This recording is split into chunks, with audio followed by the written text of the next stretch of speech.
네, 세계를 만나는 시간 나우 함께하고 계십니다. 지금 시각 10시 41분 50초 막 지나고 있고요. 이번에는 국제뉴스를 바라보는 넓은 시각을 키워드리는 코너죠. 전지적 세계 시점 인문결연구소 임상훈 소장과 함께합니다. 안녕하세요. 네, 안녕하십니까? 설 연휴 잘 보내셨나요? 네, 편하게 저 혼자서 쉬었습니다. 네, 오늘 저희가 준비한 내용은요, 저희가 앞서서도 소식을 전해드렸습니다만, 신종 코로나 바이러스 소식 때문에 지금 사실 세계 뉴스 전체가 그 소식으로 좀 덮여있는 상황이긴 해요.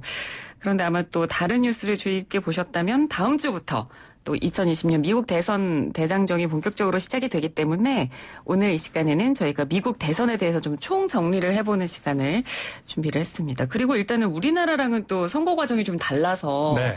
저도 좀 헷갈리는 부분이 있거든요. 일단 간략하게 미국 대선 총 처음부터 끝까지의 과정을 좀 설명을 해주신다면요. 네, 일단 우리나라 어느 나라나 마찬가지인 것은 당내 경선이 있고 네. 그다음에 이제 그 예선이 있다면 본선, 대선이 있지 않겠습니까? 그러니까는 양대 정당인 민주당과 공화당이 다음 주부터 이제 그 당내 경선을 시작을 하는 것이죠. 네. 당내 경선은 역시 주마다 과거에는 미국도 전당대회를 통해 가지고 그냥 한꺼번에 이게 딱 정한 시기도 있었는데 어떤 문제점이 발견되고 하고 미국 같은 나라는 이제 연방 국가잖아요. 네. 그러니까는 각 주마다 아무리 작은 주라 하더라도 어떤 보장을 해주기 위해서 주마다 이제 돌면서 경선을 하죠. 그거 네. 이제 시작이 되는 것이 다음 주고 이게 이제 아이오와에서 처음 시작이 되는 거 아니겠습니까? 네. 이제 그런 방식으로 한 바퀴를 쭉 돌아서 이제 후보가 결정이 되면은 민주당은 올해의 경우에 7월 13일에서 16일 사이에 전당대회를 하고 공화당은 8월 24일에서 27일 사이에 전당대회를 열어가지고 그때 이제 공식적인 당의 후보가 결정이 되겠죠. 네. 그러면 민주당의 경우는 7월부터 공화당은 8월부터 7, 8, 9, 10, 11 이제 이렇게 본격적인 선거 운동을 하고 네. 11월 30일 날 이제 미국 대선이 열리는 건데 네. 미국 대선 그 날도 마찬가지로 이제 아까 경선 때도 그랬지만 대선 때도 각 주마다 이제 선거인단이 정해져 있는 것이죠. 그러면은 선거인단 인구가 많은 주는 선거인단도 많고 캘리포니아주 그렇죠. 같은 경우에는 제일 많고 55명. 네. 적은 주는 알래스카 같은 경우에는 3명. 이미 정해진 어떤 선거인단을 이제 확보하는 건데 네. 예를 들어서 캘리포니아 주 같은 경우에 민주당 후보와 공화당 후보가 박빙의 승부를 펼치다가 약간의 차이로 한쪽 당이 이겼다. 그래도 55명의 선거인단을 전부 가져가는 것이죠. 이렇게 되면서 한 바퀴를 쭉 돌면 전체의 538명의 선거인단 중에서 이제 절반을 차지하면 되겠죠. 그래서 270명의 선거인단을 확보를 하면은 네. 대통령으로 당선되게 되는데, 그러니까 엄밀히 말하면 11월 3일 날 열리는 것은 선거인단을 이제 뽑는 것인데, 그럼 선거인단이 이미 자신은 어떤 당에서 이제 누구를 지지하겠다는 것이 정해져 있기 때문에 네. 그 선거인단들이 대통령을 뽑는 것이죠, 사실은. 그러니까 간접선거라고 볼 수가 있는데 엄밀히 말하면.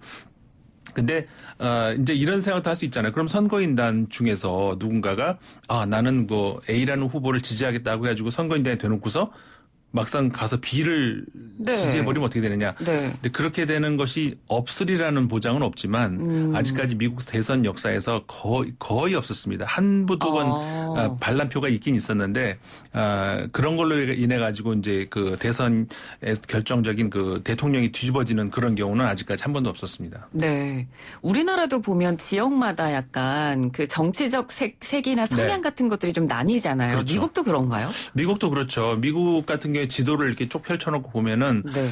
양쪽 태평양과 대서양 쪽 해안 지방으로 이렇게 괄호를 치듯이 그 해안 지역이 전통적으로 민주당이 강하고 그래서 민주당 색깔이 보통 파란색인데 상징하는 색깔이 네. 파란색 괄호로 이렇게 묶고 그 안쪽 내륙 지방으로 들어가면은 이제 공화당 빨간 색깔이 전통적으로 강한 이제 지역이죠. 네. 그래서 이제 파란 괄호 안에 빨간색이 안에 들어있는 이런 식으로 보여지는데 그러니까 면적으로 따지면은 공화당이 장악한 지역이 훨씬 넓죠. 하지만 인구로 따지면은 해안 지방 인구가 굉장히 많기 때문에 사실상 막상막하 이렇게 되는데 사실 그 이외에도 예를 들어서 캘리포니아주라든가 텍사스주라든가 이런 게 뭐라 그럴까요? 정치색이 이제 좀 분명히 상대적으로 드러나는 그런 지역 말고 네. 소위 그 스윙 스테이트라고 해가지고 우리식으로 하면 경합주가 되는 것이죠. 네. 이리 갔다가 저리 갔다 하는 그런 지역. 그러니까는 전통적으로 민주당이나 공화당이나 그 주를 확보하는 것이 어떻게 보면은 대선에서 결정적인 그런 변수라고 할 수가 있는데 네. 지난 2016년 대선 같은 경우에 힐러리 클린턴 후보와 지금 현 대통령인 트럼프 대통령 간의 대결에서 바로 이 스윙 스테이트 그러니까는 소위 말해서 이제 그 팜벨트라고도 하고 네. 그다음에 이게 왜냐하면 이게 농업 지역이기 때문에 그다음에 러스트 벨트라고 하는 좀 이 낙후해가는 그 공업 지역 이쪽에서 누가 이기느냐 이게 관건이었는데 거기서 트럼프 대통령이 당시 후보가 이겼었죠. 그렇게 하면서 승부가 거기서 사실 결정이 났다 이렇게 볼 수가 있는 것이죠. 네, 그 연장선상에서 올해 대선도 좀 주목을 해보면 될 것 같은데 어찌됐건 다음 주 월요일에 앞서 말씀해 주신 대로 아이오와주 민주당 경선을 시작으로 네. 이제 본격적으로 대장정이 시작이 됩니다. 근데 이 대선 이야기를 할 때 이 단어도 굉장히 많이 등장을 해요. 아이오와주는 코커스 시스템, 네. 뉴햄프셔주는 그 뒤에 바로 열리는 주인데 프라이머리 시스템. 네. 이게 두 개의 차이점이 어떤 건가요? 그 코커스하고 프라이머리의 차이점은 코커스는 각 당 내부에서 이제 후보를 결정하는 것이죠. 그러니까 네. 각 주별로 그 당위원회가 있지 않겠습니까는 그러니까는 거기서 당위원회에서 예를 들어서 다음 주 월요일에 열리는 그 아이오와 같은 경우에는 여러 군데에서 이제 그 민주당 같은 경우에 토론을 회를 이제 벌려요. 네. 나는 이 사람을 지지한다. 왜? 나는 이 사람을 지지한다. 왜? 그러면서 이제 토론을 벌이고 그러면서 내가 지지하는 사람 쪽으로는 줄을 산다든가 뭐 깃발을 꽂아놓고 그 안에 그 뒤로는 줄을 산다. 방식은 여러 가지가 있을 수 있겠습니다만은 네. 그런 식으로 이제 공개적으로 내가 누구를 지지한다는 것을 결정을 하죠. 그렇게 되면서 결정이 되는 것이기 때문에 사실 어떻게 보면은 굉장히 민주적인 방식이라고 할 수가 있는데 지금 방금 설명드렸습니다만 좀 복잡하죠. 그러다 보니까는 대다수의 주는 이 프라이머리를 선호를 합니다. 이제 프라이머리라고 하면 우리나라식으로 하면 예비선거 정도. 예비선거요. 예. 네. 그러니까 이거는 당위원회, 그러니까 당 차원에서 결정할 문제가 아니고 그 주정부에서 결정을 하는 그런 문제로 주정부에서 결정을 해서 예비선거를 열려서 그러니까는 여기서는 또 두 가지가 있어요. 우리나라에서도 오픈 프라이머리라고 왜 한때 얘기 있었잖아요. 그러니까는 개방형. 다시 말해서 내가 어느 정당 소속이 아니라 하더라도 그 정당 가서 투표할 수가 있는 것이죠. 그 주의 시민이라면. 그다음에 폐쇄형은 내가 그 정당 소속일 경우에만 가서 투표하는. 그러니까 당원이 아니더라도 외부 사람도 투표를 할 수도 있는 그런 것들이 이제 프라이머리 제도라고 할 수가 있는 것이고. 네. 그러니까 아까 이제 코커스와 비교를 했을 때 프라이머리 시스템을 적용하고 있는 주 같은 경우에는 장점은 더 간편하죠, 사실. 복잡한 절차 이런 거 없이도. 근데 반면에 아까 말씀드린 코커스의 장점하고는 반대로 되는 그러니까 어떻게 보면은 민주적 절차 어떤 수구의 민주주의라고 할까요? 또 토론을 과정을 거쳐가지고 네. 설득도 하고 또 뭐 상대편 지지하려고 하는 어떤 그 당원들 좀 빼오기도 하고 네. 이런 면은 없죠. 그렇기 때문에 이제 그 장단점이 코커스와 프라이머리가 있는데 말씀드렸던 것처럼 대다수의 주는 프라이머리 방식을 선호하고 있습니다. 그러니까 다음 주에 그 아이오와주 네. 그리고 뉴햄프셔주가 어쨌든 첫 스타트를 끊는 거니까 그렇죠. 그런 의미가 더 있겠어요. 그러니까 그렇죠. 처음으로 시작되는 주에서 과연 어떤 결과가 나오느냐에 따라서 그렇죠. 뭐 크지는 않겠지만 어느 정도 향방을 또 가늠해 볼 수가 있으니까. 그렇죠. 엄밀히 말하면 이제 다음 주 월요일이 그 아이오와 코커스가 열리는 것이고 네. 그로부터 8일 후에 그 뉴햄프셔에서 이제 프라이머리가 열리는데 그러니까 네. 프라이머리 주 중에서는 뉴햄프셔가 제일 먼저고 코커스 중에서는 아이오와가 제일 먼저인데 아이오와에서 제일 처음 시작이 된 것은 이제 민주당이 먼저 결정을 했어요. 민주당이 보기에 가장 말씀하신 것처럼 맨 처음 열리니까 관심이 제일 먼저 그렇죠. 집중이 되잖아요. 그러니까 네. 가장 모범적인 선거 시스템을 가지고 있는 주가 어딜까? 찾다가 이제 아이오와가 이제 결정이 된 것이죠. 그러다 보니까는 아이오와가 그렇게 뭐 큰 주라고는 볼 수가 없지만 관심이 굉장히 많이 집중이 되고 네. 아이오와에서 누가 1등을 했느냐 이것이 어떻게 보면 물론 절대적인 건 아니에요 지금까지 그렇지만은 최종적인 후보로 가는 데 있어가지고 어느 정도의 영향은 미쳤다. 예를 들어서 무명 후보가 아이오와에서 어떤 결정적인 어떤 뭔가를 보여줬다. 네. 그러면 이제 그 이후에 치러지는 선거에도 영향을 줄 수가 있는 것이죠. 사람들이 아무래도 주목을 더 많이 할 그렇죠. 테니까요. 근데 뭐 결정적인 건 아니라는 것이 예를 들어서 클린턴 대통령이 첫 그 대선에 임할 때 네. 그 당시에 아칸소 주지사였잖아요. 그러니까 전국적인 지명도가 그리 높지는 않았을 텐데 그 아이오와 코커스에서 3%인가 그거밖에 못 얻었어요. 네네. 그랬는데도 나중에 결과는 대선 후보가 됐었고 대통령까지 됐었죠. 네. 그런 예도 있고 뭐 워낙 변수가 많기 때문에 꼭 이렇다라고 단정을 지을 수는 없습니다. 네. 그럼에도 불구하고 아무래도 첫 번째 지역이기 때문에 네. 주목을 받는 건 사실이라서요. 그렇죠. 네. 이번 여론조사를 보면 버니 샌더스 상원 의원이 아이오와 코커스 그리고 뉴햄프셔 프라이머리에서 1위를 할 거다 이런 여론조사가 나왔더라고요. 맞습니다. 네, 그럼 이거는 어떻게 해석하면 될까요?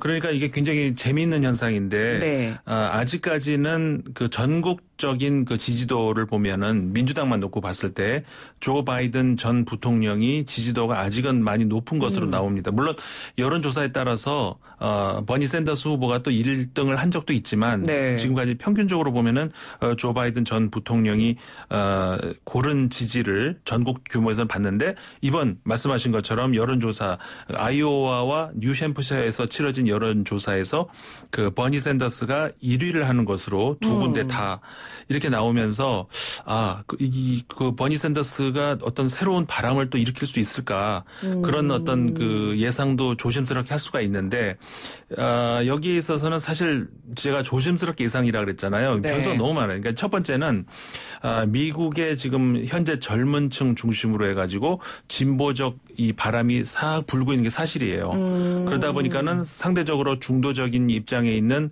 조 바이든 전 부통령보다는 본인 스스로 사회주의자라고 말을 하는 근데 사실 엄밀히 말하면 사회주의자는 아니에요. 네. 좀 진짜 의미에서 사회주의자 하자면은 중도 쪽으로 가 있는데 어쨌든 좀 더 진보 성향이라고 할 수 있는 샌더스 후보가 그런 어떤 젊은 층의 추세, 요즘의 추세 이런 것들을 보면 유리하다고 할 수가 있는 것이죠.